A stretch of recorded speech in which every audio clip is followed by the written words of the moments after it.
The air inside the cabin was heavy and recycled, carrying that distinct mixture of old coffee, fabric softener, and the low hum of anxiety that always seems to exist on a late-night commercial flight. It was a full plane, the kind where every overhead bin was stuffed to the brim with rolling bags and winter coats, and every passenger was just trying to disappear into their own little world. Outside the small, thick plastic windows, the tarmac lights of the airport blurred into long, orange streaks as the pilot lined the jet up for the long wait before takeoff. In seat 14B, a man sat hunched slightly forward, trying to make himself as small as possible. He was dressed in clothes that had seen better days. A dark, faded hoodie was pulled up over his head, and a well-worn baseball cap sat low on his forehead, casting a shadow over his face. His jeans were loose and comfortable, fraying just a little at the cuffs, and his boots were scuffed from years of walking on city pavement. He didn't look like a movie star. He didn't look like someone important. He looked like a guy who had worked a double shift and just wanted to go home. He kept his hands folded in his lap, his fingers rough and calloused. He wasn't checking his phone or tapping away on a laptop. He was just sitting there, breathing slowly, his eyes closed behind the dark lenses of his glasses. He was exhausted in a way that goes deeper than just needing a nap. It was the kind of tired that settles in your bones and makes you feel old. Around him, people were chattering, laughing, or complaining about the delay, but he was an island of silence in a sea of noise. Then the man in the aisle seat, 14A, arrived. He was a complete opposite. This passenger was tall, broad-shouldered, and dressed in a suit that probably cost more than most people's monthly rent. The fabric was crisp and sharp, hugging his frame perfectly, and his shoes gleamed under the harsh cabin lights. He carried a leather garment bag and an expensive briefcase, swinging them into the overhead compartment with a loud clatter that made the quiet man in 14B flinch slightly. The man in the suit sat down with a heavy sigh, immediately spreading his knees wide, so that he took up more than his fair share of the legroom. He smelled of strong cologne and expensive hairspray, a scent that seemed to aggressively push into the small space between the seats. He pulled out his phone, the screen lighting up his face with a cold, blue glow. Without even a glance at the person sitting next to him, he tapped the screen and dialed a number. "Hey!" The man in the suit barked into the phone, his voice loud and echoing in the cramped cabin. "Yeah, I'm on the plane. Finally. Ground traffic is a nightmare." The quiet man in 14B shifted his weight, trying to tuck his feet further under his own seat to avoid the encroaching knees of his neighbor. He didn't look up. He just wanted to blend into the background. "You tell those idiots if they don't have the contracts on my desk by morning, I'm walking away," the suit continued, his voice rising. "I don't care about their excuses. I don't have time for incompetence. I'm the one bringing the money here. Without me, they have nothing." A flight attendant walking by paused and gave a polite, almost apologetic smile to the quiet man, mouthing the word sorry as she gestured toward the loud neighbor. The quiet man just offered a tiny, tired shrug. He was used to this. The world was full of loud people who demanded to be heard. He had learned long ago that silence was the best armor. The man in the suit laughed, a harsh, barking sound. "Yeah, well, maybe they should have thought about that before hiring a third-rate team. Anyway, I gotta go. The service here is terrible, and the guy next to me smells like, well, let's just say I'll need a shower when I land." He hung up the phone and shoved it into his pocket. Finally, he turned his head to look at the person sitting beside him. He looked the quiet man up and down, his eyes lingering on the worn boots and the faded hoodie. A look of distaste curled his lip, like he had just smelled something sour. He didn't see a human being sitting there. He saw an inconvenience. He saw someone who wasn't on his level. The plane began to taxi, the engine noise growing louder as they picked up speed. The captain came over the intercom, his voice crackling and muffled, welcoming them to flight and wishing them a pleasant journey. Most people ignored it, but the quiet man listened, his head resting against the cold wall of the plane. "You got a problem?" the man in the suit asked suddenly, breaking the silence between them. The quiet man opened his eyes and turned his head slowly. His face was serious, unsmiling, but not angry. "No problem," he said softly. His voice was deep and gravelly, calm and steady, just trying to relax. "Well, you're taking up a lot of space with all that.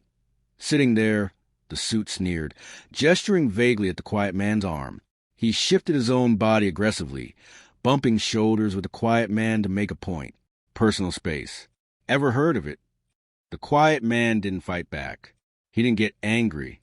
He simply pulled his arm in closer to his chest, making himself even smaller than before.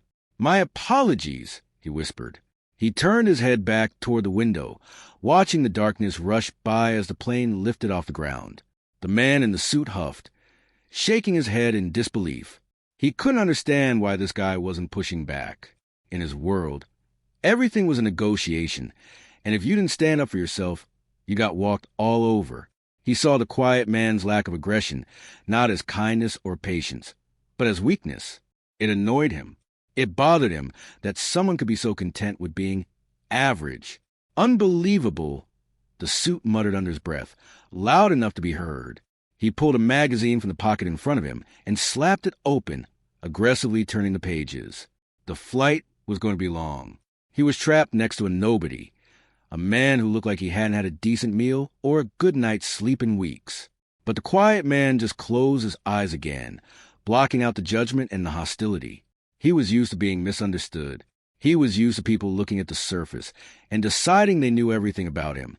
He sat there in the rumble of the plane, miles above the earth, just a tired traveler trying to get through the night, unaware that the man sitting next to him was about to cross a line that would change everything. The plane had finally leveled off at cruising altitude, leaving the bumpy turbulence of the ascent behind. The seatbelt sign dinged off, and a collective sigh seemed to ripple through the cabin as people unfastened their metal buckles. The drone of the engines became a steady, white noise that filled the air, comforting to some but suffocating to others. Inside row 14, the silence remained awkward and heavy. The man in the sharp suit had spent the last 20 minutes aggressively typing on his phone, the click-clack sound of his fingernails hitting the glass screen cutting through the quiet like a knife. Every now and then, he would let out a loud sigh or shake his head, as if the entire world was failing to meet his high standards. The quiet man in the hoodie sat motionless, his hands resting on his knees, staring blankly at the seat back in front of him. He looked drained, his shoulders slumped forward under the weight of invisible burdens. A flight attendant pushed a heavy beverage cart down the narrow aisle, bumping gently against elbows and knees. "Drinks, anyone?" she asked with a practiced smile as she reached their row. The man in the suit didn't even look up. "I'll have a gin and tonic," he snapped. "2 limes. And make sure the tonic is cold. If it's warm, just take it back." The attendant nodded efficiently, jotting it down on her notepad. She turned to the quiet man. "And for you, sir?" The man in the hoodie shifted in his seat, finally looking up. His eyes were dark-rimmed and kind, but they held a deep sadness. He cleared his throat softly. "Just a water, please. Maybe a cup of ice if that's okay." "Coming right up," she said, moving on to the next row to fetch their order. As soon as she was out of earshot, the man in the suit turned his body fully toward his neighbor. He had been watching him out of the corner of his eye, analyzing the worn fabric of his clothes and the way he carried himself. The judgment had been building up inside him like pressure in a volcano, and now he felt the need to let it out. "Just water?" the suit asked, his voice dripping with condescension. He laughed, a short, dry sound. "Flying across the country, and you can't even treat yourself to a real drink? Or is that all you can afford?" The quiet man looked at him, startled by the sudden aggression. He offered a polite, tight-lipped smile. "I just prefer water. It keeps me hydrated." "Hydrated," the suit repeated, rolling his eyes as if the word was stupid. "You know, I see guys like you all the time, especially flying into the city." He gestured vaguely at the man's attire. "You hop on a plane with nothing but a backpack and a dream, thinking you're going to be the next big thing. It's honestly kind of sad." The quiet man furrowed his brow slightly, confused. "I'm sorry." "Oh, don't play dumb," the suit continued, his voice rising a little. He was enjoying this. He felt powerful, towering over this weary stranger with his expensive watch and his tailored clothes. "Look at you. The hoodie, the cap, the boots. You're trying way too hard to look like you don't care. But we both know the truth. You're probably 30, maybe 40 years old, still waiting tables or parking cars, hoping some scout discovers you in a coffee shop." The attendant returned with their drinks. She placed a gin and tonic down and handed the cup of water to the quiet man. She sensed the tension immediately and hesitated for a moment, but the man in the suit waved her away impatiently. The quiet man took a sip of his water, his hand steady. He didn't want to fight. He just wanted to be left alone. "I think you have the wrong idea," he said softly. "I'm just traveling to see some family." "Family," the suit scoffed, taking a large gulp of his drink. "Sure, that's what they all say. But let me give you a piece of free advice. You're chasing a ghost. This industry, it chews people like you up and spits them out. Look around you. Do you see anyone else dressed like a slob?" He gestured to the businesswoman across the aisle and the teenager in the next row up. "People have dignity. They respect themselves. You look like you haven't slept in a week. You look like a mess." The quiet man looked down at his boots. They were old. Yes, they had walked through rain and mud and on many movie sets over the years. But this stranger didn't know that. He only saw the surface. "I've had a long few days," the quiet man said, his voice calm but firm. "I'm sorry my appearance bothers you." "It doesn't bother me," the suit lied, leaning in closer. The smell of his cologne was overpowering. "It just puzzles me. Why hold on so tight to a fantasy? You're not a kid anymore. It's time to grow up, get a real job, and stop pretending like you're some misunderstood artist. You're just a guy in a dirty hoodie on a budget flight." The words hung in the air, sharp and cruel. A few rows ahead, a passenger turned around to see what the commotion was about. The man in the suit didn't care. He felt superior. He felt like he was doing a public service by tearing down this man's delusions. "You think you're special," the suit pressed on, wiping a drop of gin from his lip. "But you're not. You're just another nobody who thinks the world owes them something. Well, let me tell you something. The world doesn't owe you anything. You have to earn your place. And looking at you, you haven't earned much." The quiet man took a deep breath. He felt a familiar pang in his chest, an old ache of loss and misunderstanding. He had faced critics before, but this was different. This wasn't about a movie or a performance. This was a personal attack on his character, on his very soul, from a complete stranger who knew absolutely nothing about him. He could have told the truth. He could have said who he was. He could have mentioned the millions of dollars he had donated to hospitals, or the charities he supported, or the grueling hours he worked on set. But that wasn't him. He didn't use his identity as a weapon. He didn't like to make people feel small, even when they were trying to make him feel small. So instead, he just nodded slowly. "You're entitled to your opinion," he said quietly. He turned his body away, angling his shoulders toward the window, effectively ending the conversation. The man in the suit stared at him, mouth slightly open, angered that he hadn't gotten a bigger reaction. He wanted to fight. He wanted this man to yell, to cry, or to admit defeat. He wanted to see the cracks in the armor. But the quiet man just sat there, staring out at the clouds, his reflection in the window glass, showing a face that was tired but unbroken. "Coward," the suit muttered under his breath, loud enough for the quiet man to hear. He turned his attention back to his phone, furiously typing an email, his anger not satisfied but merely paused. He sat there, bubbles rising in his glass, completely unaware that the man he had just insulted, the man he had called a nobody and a failure, was someone the entire world admired. The truth was sitting right next to him, masked by fatigue and humility, waiting for the moment when the mask would inevitably slip. The harsh words spoken just moments earlier still seemed to float in the stale air between the two men, lingering like a bad taste. The man in the suit had gone back to his phone, aggressively tapping the screen with a manicured fingernail, clearly pleased with himself for tearing down a stranger. The quiet man in the hoodie had turned completely toward the window, his profile hidden by the brim of his cap. He sat still, staring out into the blackness of night sky, seemingly unaffected by the cruelty directed at him. Inside the cabin, the lights had been dimmed. Most passengers were trying to sleep, their heads resting on inflated pillows or tilted against the plastic walls. The low hum of the engines was the only sound, a constant vibration that rattled the floorboards slightly. It was a peaceful atmosphere, or at least it was until the sudden, sharp shriek of a child pierced the quiet. It wasn't just a small cry. It was a terrified, lung-busting scream that seemed to vibrate through the overhead bins. The noise came from 2 rows ahead, on the opposite side of the aisle. Heads popped up from pillows. People groaned and shifted in their seats. The peace was shattered. In row 12, a young woman was sitting with a toddler on her lap. She looked no older than 25, her hair pulled back in a messy bun and dark circles under her eyes. She was clearly traveling alone, trying to manage a diaper bag, a stroller, and a screaming 2-year-old all at once. The plane had been climbing, and the change in air pressure was hurting the baby's ears. The child was red-faced, thrashing and screaming at the top of his lungs, hitting his mother in the chest with tiny, flailing fists. The young mother looked panicked. She was bouncing her leg up and down, rocking the baby, shushing him, and trying to offer him a pacifier. But nothing worked. Tears of frustration welled up in her eyes. She could feel the stares of the other passengers burning into her back. She knew they were annoyed. She knew they were judging her for not being able to control her child. She felt small and helpless and incredibly alone. Back in row 14, the man in the suit let out a loud, exaggerated groan. He ripped his headphones off and threw them onto his tray table. "You've got to be kidding me," he muttered, his voice carrying clearly.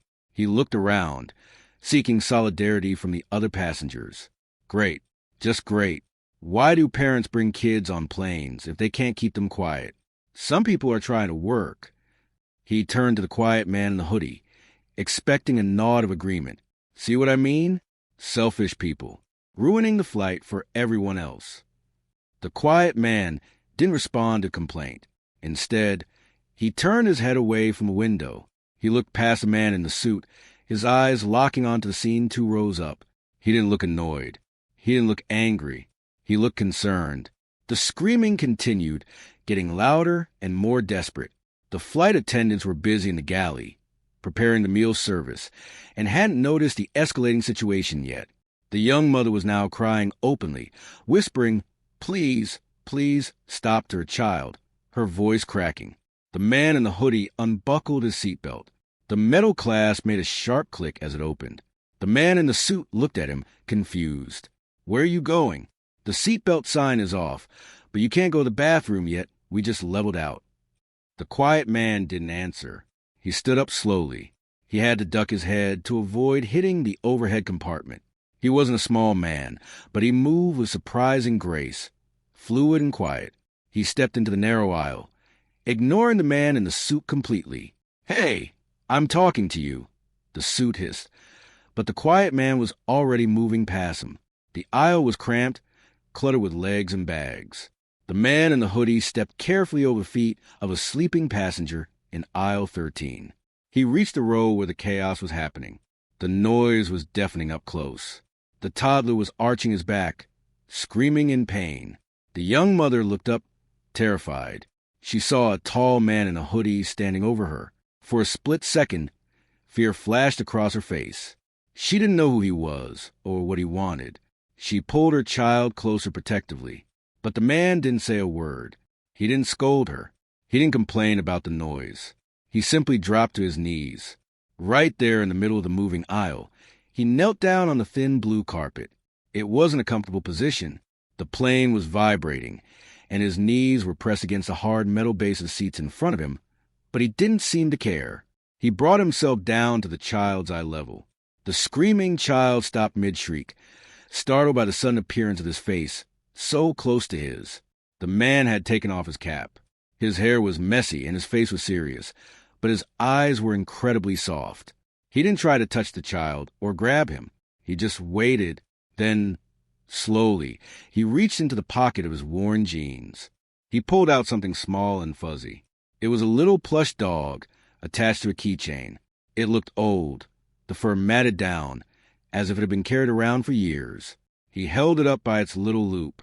The child's eyes locked onto the toy. The tears were still streaming down his flushed cheeks, but the screaming had stopped. He let out a shaky, hiccuping breath. The man in the hoodie gave the tiny dog a little wave. He tilted his head to the side. Then he made a face. He scrunched up his nose and puffed out his cheeks, crossing his eyes. It was a ridiculous, silly expression, completely at odds with his tired, serious demeanor. It was a kind of face only a child, or a very silly person, would make. The toddler stared at him. The tension in his small body began to loosen. The pain in his ears was still there, but the distraction was powerful. The man wiggled the plush dog again. He leaned in a little closer and made a soft, clicking noise with his tongue, a gentle, rhythmic sound that cut through the ambient noise of the plane. The young mother watched in disbelief. She was still crying, wiping her eyes with the back of her hand. She looked from her calming son to this stranger kneeling on the floor. She didn't recognize him as a celebrity. She just saw a kind man who had stepped in to help her when she was drowning. The toddler reached out a chubby hand and grabbed the plush dog. He held it tight, squeezing the soft toy. The man smiled, a genuine, warm smile that crinkled the corners of his eyes. He didn't ask for the toy back. He just let the boy have it. For the next 10 minutes, the man stayed there. He knelt on the hard floor, ignoring the passengers who had to squeeze past him to use the restroom. He played quietly with the toddler. He made shadows on the seat back with his hands. He pretended the little dog was barking silently. He kept the child occupied, giving the mother a chance to drink some water and compose herself. Back in row 14, the man in the suit watched the scene with a look of utter disgust. He had his arms crossed tightly over his chest. "Look at that," he whispered to himself, shaking his head. "He's not even in his seat. Who does that? Grown man playing with toys on an airplane floor. It's embarrassing." He took a sip of his drink, the ice clinking in the glass. Finally found a job he's qualified for, I guess. A professional nanny for people who can't handle their own kids. The suit couldn't understand it. To him, dignity meant wearing expensive clothes and shouting orders into a phone. He couldn't see the dignity in kneeling on a dirty floor to comfort a stranger. He only saw the surface. He saw a man in a hoodie acting like a fool. He had no idea that the man he had insulted as a nobody was displaying more class and humanity in that single act of kindness than the suit had displayed in his entire life. The toddler let out a happy giggle, a sound that was music to the entire cabin. The tension in the air dissolved. People stopped glaring and started smiling. The young mother looked down at the man in the hoodie and mouthed the words, "Thank you," with more feeling than she had ever felt before. The man just nodded, his humble nature refusing to make a big deal out of it. He slowly stood up, his knees popping slightly, and patted the boy on the head before turning back toward his own seat. The quiet man made his way back down the narrow aisle, moving with a careful, practiced grace. As he passed the row where the young mother sat, he offered her a small, reassuring nod. The toddler was now busy hugging the little plush dog, the tears on his face drying into sticky tracks. The mother mouthed the words, "Thank you," again, her eyes shining with relief. He didn't stop to chat or accept her praise. He just gave a gentle tilt of his head and kept moving. He wasn't looking for gratitude. He just wanted to fix the problem, so everyone could have some peace. When he reached row 14, the man in the suit was waiting for him. He hadn't moved an inch, his arm still crossed tightly over his chest, his ankle resting on his knee, blocking the easy path to the window seat. As the quiet man squeezed past him, the suit made a show of leaning away, wrinkling his nose as if the quiet man carried a disease. "Did you have fun playing nanny?" The suit asked, his voice thick with sarcasm as the quiet man finally sat back down. "I must say, it's quite a career move for you. From failed actor to babysitter in 30 seconds flat. Maybe you can put that on your resume." The quiet man didn't respond immediately. He fastened his seatbelt with a click and settled back into the plastic chair. He looked out the window for a moment, watching the distant clouds drift by, illuminated only by the soft running lights on the wing. He seemed to have an infinite capacity for patience, ability to let insults roll off him like water off a duck's back. Finally, without turning to look at the aggressor, he spoke softly. "The kid was scared," he said, his voice low and calm. "His ears hurt. Someone had to help." "Someone," the suit laughed, shaking his head in disbelief. He picked up his gin and tonic and swirled the liquid around, the ice clinking against the glass. "That is the mother's job. That is a parent's responsibility. Not yours. You're just enabling bad parenting. But I suppose when you have nothing else going on in your life, You have to stick your nose into other people's business to feel useful. The quiet man turned his head then. His face was serious, his eyes dark and probing. He looked at the suit for a long moment, and for just a second, the suit felt a flicker of unease. There was something about the quiet man's gaze. It was intense, heavy, and strangely knowing. It felt like being looked at by someone who had seen things the suit couldn't even imagine. "We are all just people," the quiet man said quietly, "trying to get through the day. Sometimes we need a little help. That doesn't make us weak. It makes us human." The suit snorted dismissively, breaking the moment. "Spare me the philosophy. Save it for your acting class. I live in the real world, where results matter. And in the real world, you don't get ahead by kneeling on the floor for strangers. You get ahead by demanding respect and commanding a room, something you clearly know nothing about." He turned his attention back to his phone, putting his headphones back on to signal that the conversation was over. He felt he had won. He had asserted his dominance. He had put the weirdo in his place. But the dynamics in the cabin were shifting. The air around them felt different. A few rows ahead, the mood had noticeably lightened. The terror of the screaming baby was gone, replaced by a sleepy, peaceful silence. Passengers who had been annoyed were now relaxed, able to read their books or close their eyes. They might not have known exactly who had calmed the child down, but they could feel the positive change in the atmosphere.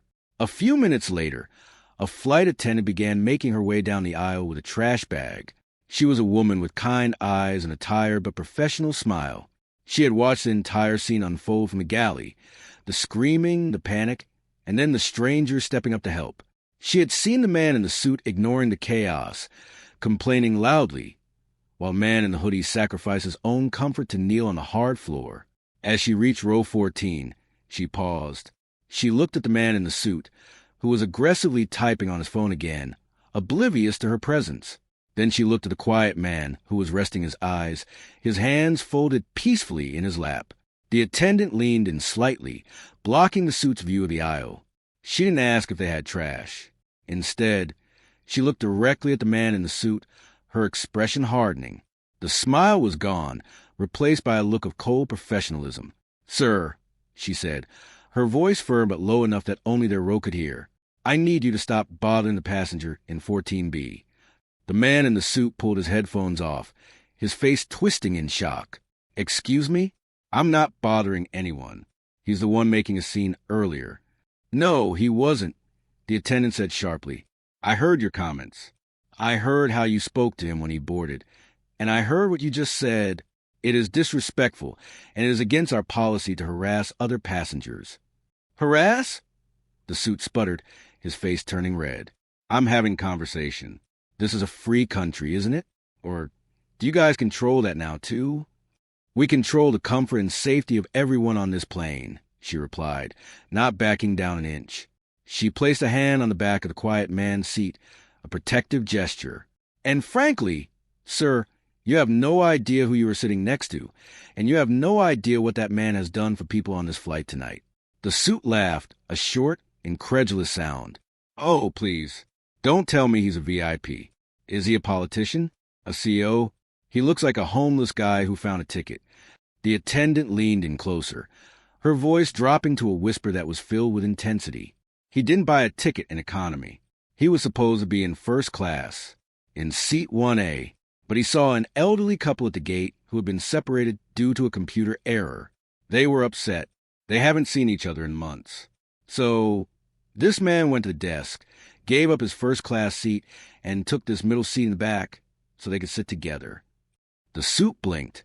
His mouth opened slightly, then closed. He looked at the quiet man out of the corner of his eye. The man was just sitting there, staring out the window, showing no sign that he had heard the compliment. He gave up a first-class seat?" The suit repeated, his voice lacking its earlier confidence. "Yes," the attendant continued. "He didn't want a parade. He didn't want a thank you announcement. He just did it to be kind. And when that baby was screaming 10 minutes ago, while you were sitting here complaining, he was on his knees comforting a terrified mother and a child in pain. He has more class in his little finger than you have in your entire expensive suit." The words hung in the air, heavy and damning. The suit felt a hot flush of embarrassment creep up his neck. He looked at his drink, then at his phone, suddenly feeling very small. He tried to cling to his arrogance, tried to find a retort, but nothing came. The logic of his world, where money was the only metric of value, was falling apart. He didn't tell me that. The suit mumbled weakly. He doesn't have to, the attendant said, her voice softening slightly but losing none of its steel. A good man doesn't need to shout about who he is. His actions speak for him. Maybe you should try listening instead of talking. She straightened up, smoothing her uniform, and gave the quiet man a warm, respectful nod. He looked up at her, and for a second, a tiny, grateful smile touched his lips. It was a shared moment of understanding between two people who recognized kindness when they saw it. "Can I get you some more water, sir?" she asked him gently. "No, I'm good," he replied. "Thank you." The attendant moved on to the next row, leaving the two men alone once more. The silence between them was different now. It was no longer the silence of the quiet man hiding from the suit. It was the silence of the suit hiding from his own shame.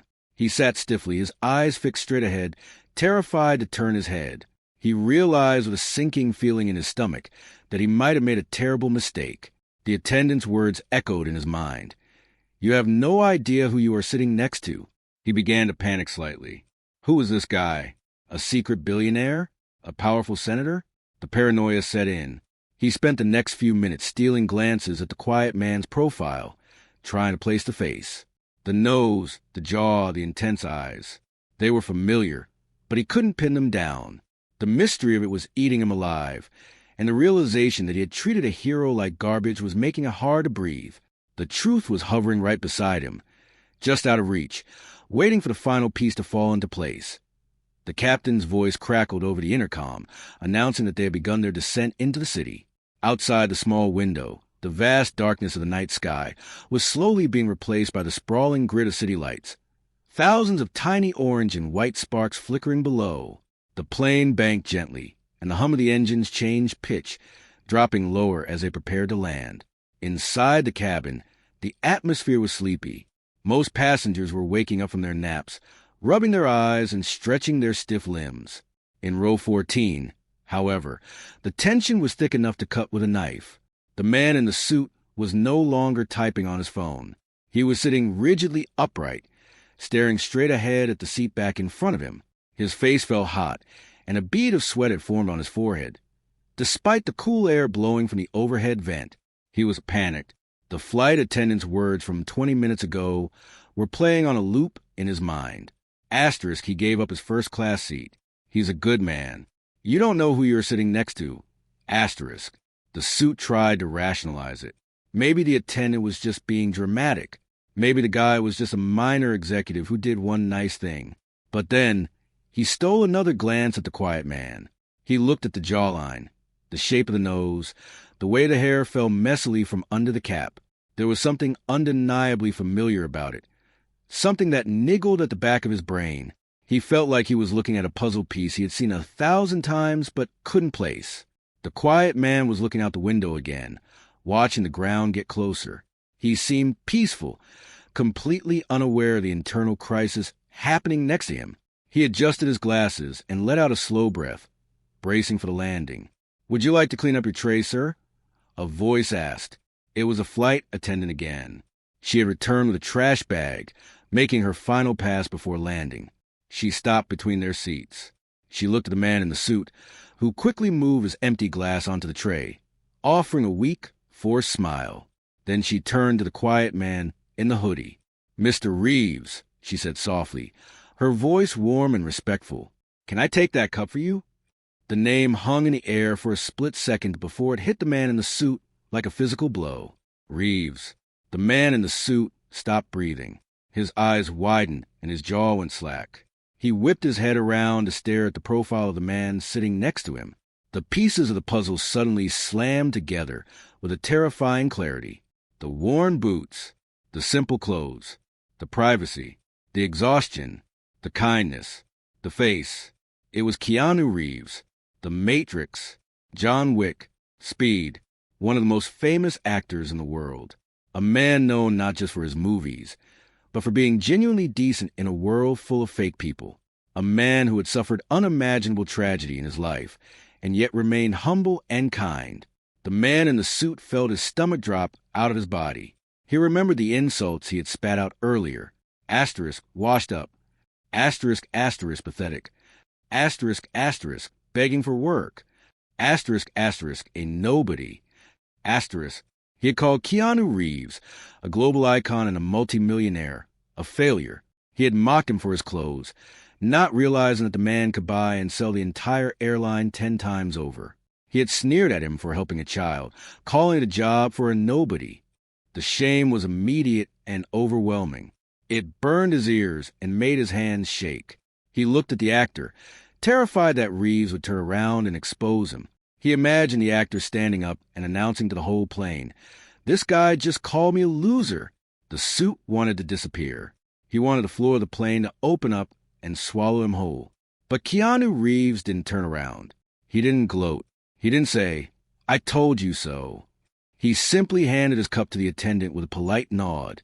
"Thank you," he said, his voice the same calm, deep rumble it had been all night. "You're welcome, Mr. Reeves. Enjoy your stay," she replied, moving on to the next row. The suit sat there, frozen. He opened his mouth to speak, to say something, anything, to fix the horrible mistake he had made. He wanted to apologize. He wanted to say, "I'm so sorry. I didn't recognize you. I'm an idiot." But the words got stuck in his throat. How could he apologize without sounding even worse? If he apologized now, it would only prove that he only respected the man because he was famous. It would show that his kindness was conditional on status. He realized with a sinking heart that there was nothing he could say. He had shown his true colors, and now he had to live with it. The plane touched the tarmac, with squeal of the tires and a thud. The reverse engines roared, slowing the aircraft down as it taxied toward the gate. The seatbelt sign dinged on, but no one moved yet. The quiet man, Keanu, reached up and pressed a button to open the overhead bin. He stood up slowly, stretching his back. He grabbed his worn duffel bag and slung it over his shoulder. He didn't look at the man in the suit. He didn't glare at him. He didn't whisper a cutting remark. He just adjusted his cap and prepared to leave. The man in the suit shrank deeper into his seat, pulling his expensive coat tight around him as if it could shield him from his own embarrassment. He kept his eyes down, afraid to make eye contact. He felt small. He felt petty. For the first time in a long time, he didn't feel like a big shot.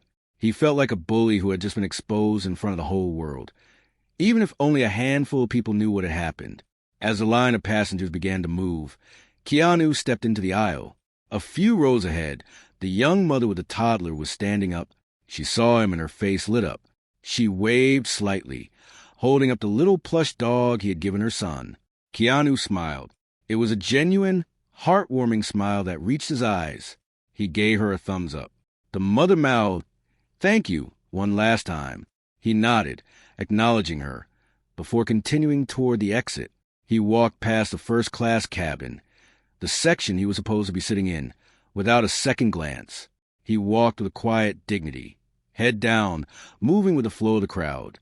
The man in the suit watched him go until the dark blue hoodie disappeared through the curtain at the front of the plane. He was left sitting in the economy seat, surrounded by the hum of the shut-down engines and the shuffling of people gathering their bags. A few minutes later, the suit stood up to leave. His legs felt weak. As he walked up the jet bridge, he thought about the encounter. He realized that he had spent the last few hours sitting next to greatness, and he had missed it completely because he was too busy judging a book by its cover. He stepped into the airport terminal, the bright fluorescent lights hurting his eyes. He looked at the people walking by. Businessmen, tourists, families, workers in uniforms. For the first time in his life, he wondered what stories they were hiding. He wondered if the person sleeping on the bench was a hero. He wondered if the janitor pushing the mop was wiser than him. The man in the suit adjusted his tie and walked toward the baggage claim. A changed man. He would never know Keanu Reeves. But Keanu Reeves had taught him a lesson he would never forget. Real class isn't about the suit you wear or the money you have. It's about how you treat people, especially when you think no one is watching. And as he walked away, the silence of the plane followed him, a heavy, humbling reminder the day he was the villain in someone else's love story.